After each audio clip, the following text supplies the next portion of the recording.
नमस्कार, स्वागत है आपका सत्यहिंदी.com पर। मैं हूं नीलू व्यास और एक बार आपके साथ फिर से जुड़ रही हूं आपके पसंदीदा कार्यक्रम आज का एजेंडा में, जहां पर मैं लेकर आती हूं आपके लिए दिन भर की 3 बड़ी खबरों का विश्लेषण।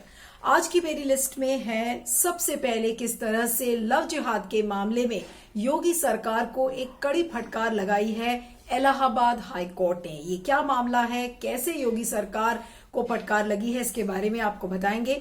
हमारी दूसरी खबर है किस तरीके से शिवसेना के जो विधायक थे प्रताप सरनायक, जिन्होंने अर्नब गोस्वामी के खिलाफ आवाजें उठाई थी, आज उन्हीं के घर पर और दफ्तर पर ईडी ने यानी कि एनफोर्समेंट डायरेक्टरेट ने छापे मारे हैं। ये कैसी राजनीति है, इसके बारे में आपको बताएंगे। और हमारी तीसरी खबर अमेरिका से है कि जो बाइडेन यानी कि जो वहां के भावी राष्ट्रपति हैं अमेरिका के, उनके लिए रास्ता साफ नजर आ रहा है और अमेरिका की जो संकट है वो ऐसा लग रहा है कि सुलझ रही है, क्योंकि डोनाल्ड ट्रंप ने जो ट्रांजिशन की जो प्रक्रिया है उसके लिए हामी भर दी है। उसके डिटेल्स भी आपको बताएंगी। तो चलिए शुरुआत करते हैं हमारी आज की पहली बड़ी खबर से।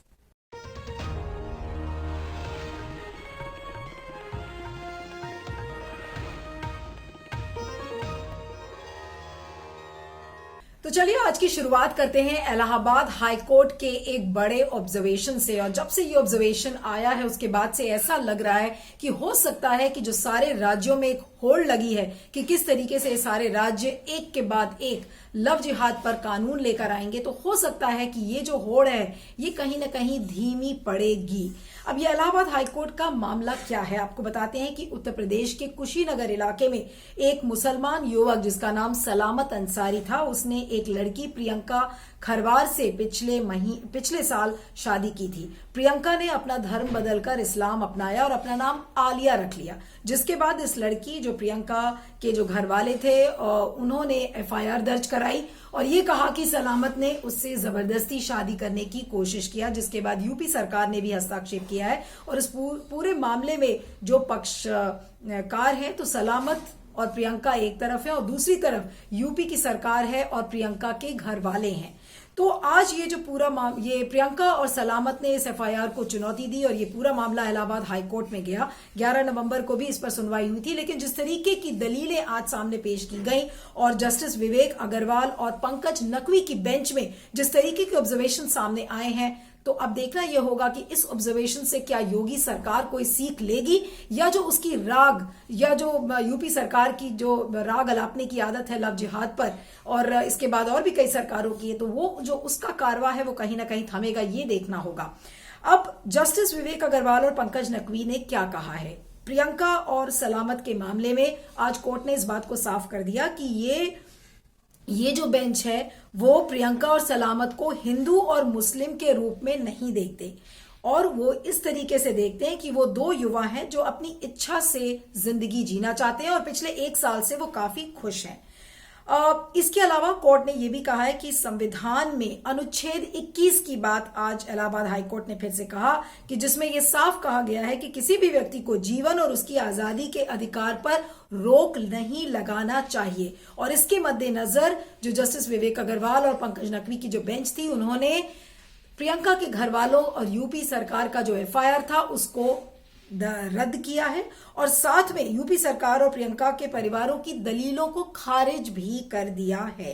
अब आपको बता दें कि 2014 में भी एक ऐसा मामला आया था जिसमें नूरजहां का केस था, फिर प्रियांशी का मामला 2020 की सितंबर के महीने में आया था, जिसके बाद कोर्ट ने इस बात को कहा था इलाहाबाद हाई कोर्ट ने कि सिर्फ शादी के लिए ही धर्म बदलना स्वीकारा नहीं जा सकता। और इस कोर्ट के ऑब्जर्वेशन के बाद ही योगी आदित्यनाथ ने ये कहना शुरू किया कि हम तो एक कड़े से कड़ा नियम लाएंगे लव जिहाद पर, क्योंकि जो मुसलमान परिवार के लड़के हैं वो हिंदू धर्मों की जो लड़कियां हैं उनको गुमराह करते हैं, उनसे जबरदस्ती शादी करना चाहते हैं। और योगी आदित्यनाथ के बाद कर्नाटका, हरियाणा और जो बाकी सरकारें हैं उन्होंने भी राग अलापनी शुरू की कि वो लव जिहाद का कानून लेकर आएंगे। तो ये जो सारी बातें थी आज कहीं ना कहीं इस चीज पर एक योगी सरकार का जो फैसला था उसको लेकर एक कड़ी चोट पहुंची है। और अब देखना यह होगा कि योगी सरकार, अब इस पर क्या प्रतिक्रिया योगी सरकार की होती है, क्योंकि और साथ में आपको ये भी बता दें कि ये जो दोनों फैसले थे उनके बारे में भी पंकज नकवी और विवेक अग्रवाल ने कहा था कि इसके पहले जो दोनों फैसले थे वो अपना जीवन साथी चुनने और उनके आजादी से रहने के अधिकार को हल नहीं करते थे, इसलिए उन्होंने कहा कि वो फैसले गलत थे। तो आज एक बड़ा केस सामने आया है और जो ये हाईकोर्ट का जो ऑब्जर्वेशन है ये अपने आप में लव जिहाद के नैरेटिव को क्या रोक पाएगा कहीं पर, उस पर अब सबकी निगाहें टिकी होंगी। अब योगी आदित्यनाथ क्या कहते हैं, कर्नाटक और हरियाणा की सरकारें क्या कहती हैं लव जिहाद की कानून के बारे में। उधर मध्य प्रदेश की सरकार ने भी कहा था कि वो लव जिहाद पर एक कानून लेकर आएंगे। तो क्या इस हाईकोर्ट के ऑब्जर्वेशन का क्या लव जिहाद के कानून पर असर पड़ेगा या नहीं पड़ेगा। आपको ये भी याद दिला दें कि 2009 में केरला हाईकोर्ट ने भी अपना एक ऑब्जर्वेशन दिया था जिसमें ये कहा गया था कि जो अंतर धर्म के जो विवाह है वो भारत में एक सामान्य बात है और इसे आपराधिक कृत्य नहीं देना चाहिए, इस को लेकर कहा था। लेकिन उससे भी जो बड़ी बातें हैं जिसे कि ना तो एमपी की सरकार ने ध्यान दिया, ना योगी आदित्यनाथ की सरकार ने ध्यान दिया, ना हरियाणा की सरकारों ने ध्यान दिया, कि इसी साल फरवरी के महीने में गृह मंत्रालय ने संसद के अंदर इस बात को कहा था कि लव जिहाद जैसा कोई भी टर्म इस कानून में मौजूद नहीं है और जो सेंट्रल इन्वेस्टिगेटिव एजेंसीज हैं उनके सामने भी लव जिहाद के ऐसे कोई भी केसेस सामने नहीं आए हैं। तो और इलाहाबाद हाईकोर्ट ने अब ये कहा है कि अपनी मर्जी के साथ लोग रह सकते हैं, उन्हें जीवन और आजादी का अधिकार है।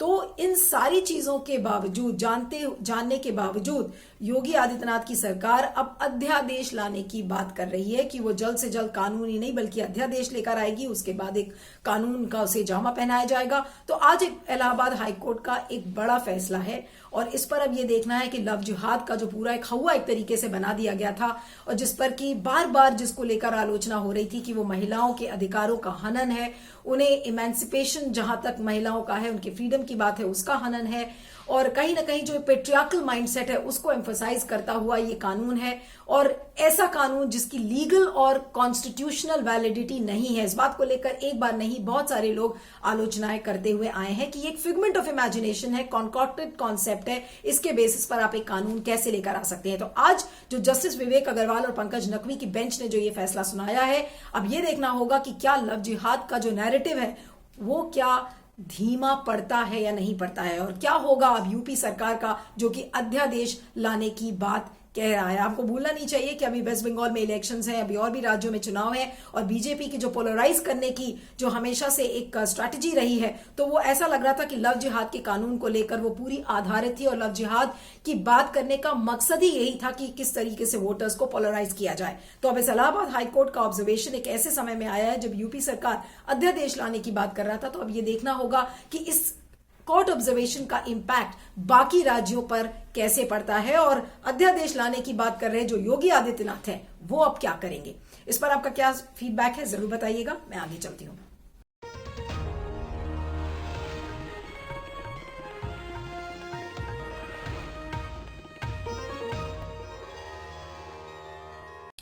आइए बात करते हैं जब राजनीति और पत्रकारिता का एक नापाक गठजोड़ बन जाता है तो किस तरीके की खबरें सामने आती हैं। जी हां, शिवसेना के जो विधायक हैं प्रताप सरनायक, उन्होंने अपनी आवाजें उठाई थी किसके खिलाफ, रिपब्लिक टीवी के संपादक अर्नब गोस्वामी के खिलाफ।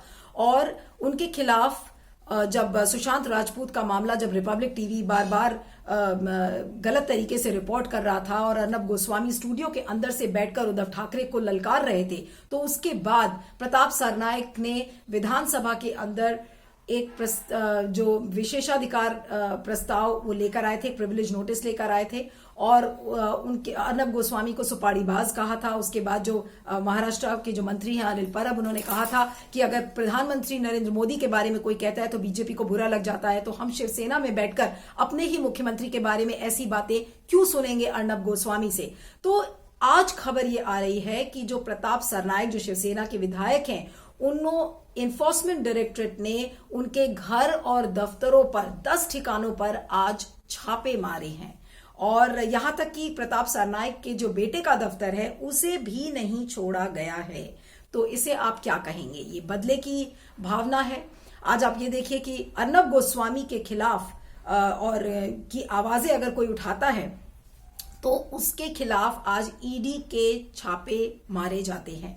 यानी कि अभी तक जो ये बात कही जा रही थी कि अर्नब गोस्वामी को पूरा केंद्र सरकार से समर्थन मिल रहा है, तो वो तो अभी के जो पिछले दिनों में जो प्रकरण हुआ था, जिस तरीके से वो जेल गए और वो जेल से बाहर आए, तमाम कैबिनेट मंत्री उनके समर्थन में कूद गए थे, तो वो जो रिश्ता है वो तो बिल्कुल साफ हो गया है। लेकिन किसी को ये अंदाजा नहीं था कि उस बेचारे शिवसेना के एमएलए पर, जिसने कि अर्नब गोस्वामी के खिलाफ आवाजें उठाई हैं, उनके घर और दफ्तर पर भी छापे मारे जाएंगे। तो इसे आप क्या कहेंगे? जो मैंने शुरुआत में एक शब्द इस्तेमाल किया कि पत्रकारिता और राजनीति का ये एक घटिया नमूना है कि किस तरीके से जब ये दोनों का गठजोड़ हो जाता है तो उसमें बदले की राजनीति, गंदी पत्रकारिता, गंदी राजनीति की मिसालें आपके सामने आती हैं। और वही आज एग्जैक्टली यही हुआ है। अब आपको बता दें कि अनिल परब जब जो महाराष्ट्र के मंत्री हैं, तो उन्होंने ये कहा था कि जर्नलिस्ट के लिए एक कानून लाया जाना चाहिए, लेकिन पत्रकारों को ये हक नहीं कि वो न्यायाधीश बनकर कोर्ट, ऐसा लगे कि वो कोर्ट के फैसले सुना रहे हैं। उन्होंने इस बात को अर्नब गोस्वामी के संदर्भ में कहा था। और अनिल परब ने ही ये बात कही थी कि अगर प्रधानमंत्री नरेंद्र मोदी के खिलाफ हम कुछ बोलते हैं तो बीजेपी को बुरा लग जाता है, तो हम ऐसी बातें क्यों सुने अपने मुख्यमंत्री के साथ के बारे में। तो इसको लेकर आज जो ये ईडी के जो छापे पड़े हैं प्रताप सरनाइक के घर और दफ्तर पर, इसको लेकर शिवसेना की तरफ से बहुत कड़ी प्रतिक्रिया आई है। आपको बता दें कि संजय राउत जो शिवसेना के जो लीडर हैं, उन्होंने कहा है कि बीजेपी भूल जाए कि वो अब अगले 25 सालों तक महाराष्ट्र में राज कर पाएगी। इसके अलावा उन्होंने ये कहा है कि अगर एजेंसीज के जरिए बीजेपी ये सोच रही है कि वो हमारे पर दबाव बनाएगी तो हमें कोई फर्क नहीं पड़ता है। और आपने, शिवसेना ने ये बोला है कि जिस खेल को बीजेपी ने शुरू किया है उसे शिवसेना खत्म करेगी। तो एक तरीके की आप देख सकते हैं कि किस तरीके का माहौल है। अगर हम आज बदले की राजनीति की बात करते हैं तो एक बदले की भावना से भी ये सारी चीजें हो रही हैं। और ये क्या राजनीति के लिए अच्छा है, क्या लोकतंत्र के लिए अच्छा है कि जब राजनीति और पत्रकारिता का इस तरीके का एक गठजोड़ सामने आता है तो आप जो स्वतंत्र पत्रकारिता की हम बातें करते हैं तो वो कहां जाएगी, उसकी स्पिरिट आज कैसे जिंदा रहेगी, उसकी जो आत्मा है आज स्वतंत्र पत्रकारिता की वो कैसे जिंदा रहेगी। लेकिन आपको ये भी बता दें कि प्रियंका चतुर्वेदी जो शिवसेना की प्रवक्ता है, उन्होंने भी कहा है कि जो केंद्र सरकार है वो किस तरीके से ईडी और आईटी और सीबीआई का बेजा इस्तेमाल करता आया है और बदले की भावना से ये राजनीति की जा रही है। तो आप सोच सकते हैं कि प्रताप सरनाइक के खिलाफ अब छापेमारी हो रही है। क्यों? क्योंकि उन्होंने अर्नब गोस्वामी के खिलाफ आवाजें उठाई थी। यानी कि अगर अर्नब गोस्वामी के खिलाफ आज कोई भी एमएलए या पत्रकार भी अगर खिलाफ बोलता है अर्नब गोस्वामी के खिलाफ, तो वो शायद देशद्रोही हो जाएगा, उसे अलग अलग नामों से बुलाया जाएगा, उसे ये बोला जाएगा कि वो एंटी नेशनल है। तो आप ये सोच सकते हैं कि जो ये पूरा समाज है, समाज का जो ताना बाना है, वो राजनीति, पत्रकारिता, ये सब इसके अलग अलग स्तंभ हैं। और ये स्तंभ अगर आप देखें तो इनमें से 2 स्तंभ ऐसे हैं जिनमें एक गंदा गठजोड़ नजर आ रहा है। और ऐसा गठजोड़ जब बन जाए तो ये कैसे टूटेगा, कौन सी ताकत इसे तोड़ेगी, ये मुझे समझ में नहीं आ रहा है। लेकिन फिलहाल आप देख सकते हैं कि जो केंद्र की जो सेंट्रल इन्वेस्टिगेटिव एजेंसीज हैं, उनका किस तरीके से बेजा इस्तेमाल हो रहा है। ईडी आज एक एमएलए के घर पहुंचती है छापेमारी के लिए। क्यों? क्योंकि उन्होंने अर्नब गोस्वामी के खिलाफ आवाजें उठाई हैं। तो ये कहां की राजनीति है और ये कहां की पत्रकारिता है, इसके बारे में मुझे जरूर लिखिएगा, अपना फीडबैक जरूर दीजिएगा। मैं आगे चलती हूं।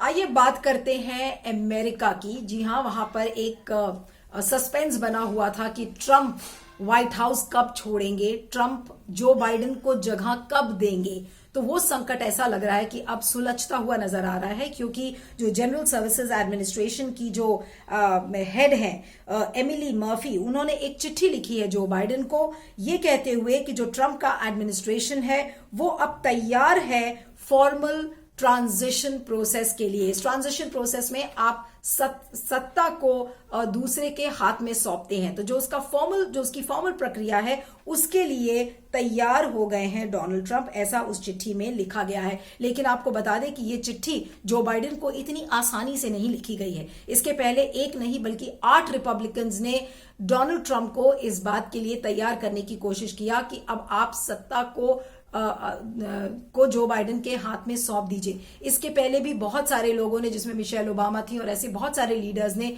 इस बात को लिखा है। डेमोक्रेट्स ने यहां तक एमिली मर्फी से यह भी कहा कि आप अपने हाउस में आकर और टेस्टिफाई करिए इस बात को लेकर कि जो बाइडेन अभी जीते नहीं हैं। तो जब बातें यहां तक हो गई तब जाकर एक फॉर्मल लेटर जो वहां के भावी राष्ट्रपति हैं जो बाइडेन, उनको एमिली मर्फी ने दिया है। लेकिन अगर हम ये सोच रहे हैं कि सारी संकटें सुलझ गई हैं, तो जी हां, अमेरिका की जहां तक सत्ता की बात है तो हो सकता है कि सत्ता को लेकर ये चीजें थोड़ा सा सुलझती हुई नजर आएंगी, क्योंकि अगर ट्रांजिशन प्रोसेस की प्रक्रिया शुरू हो जाती है तो जो बाइडेन के लिए ये काम आसान हो जाएगा कि वो फंड्स को इस्तेमाल कर सके, अपने लोगों को जिनको उन्होंने चुना है, जैसे कि सिक्योरिटी ऑफिशियल्स को, अपने सेक्रेटरी ऑफ स्टेट को चुना है, वो लोग अपना काम शुरू कर सकते हैं, ऑफिस स्पेस को इस्तेमाल कर सकते हैं। तो ये सारी चीजें शुरू हो जाएंगी।